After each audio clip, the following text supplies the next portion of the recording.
Alrighty, so we're going to get into part 2 of this Glock 19 M West build. We are clear.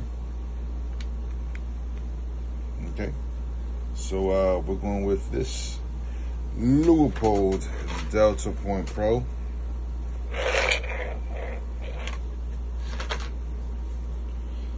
And unfortunately, we have to use one of Glock's plates because I have not ordered any nicer plates. So let's get to it.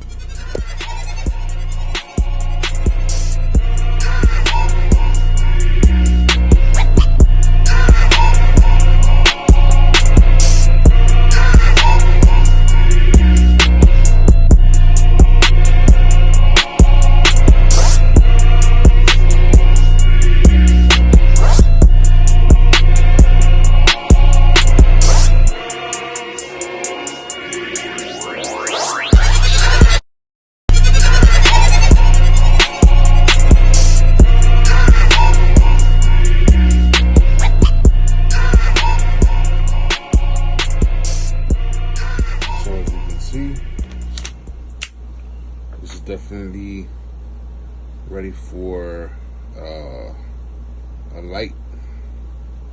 Got the Delta Point Pro on.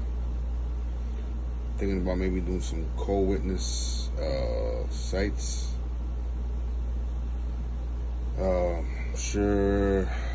Surefire or Streamlight, one of the two. So yeah, slowly but surely getting this built together. Pretty sure lights up next, maybe trigger after that. We'll figure it out. Alright guys, thanks for watching.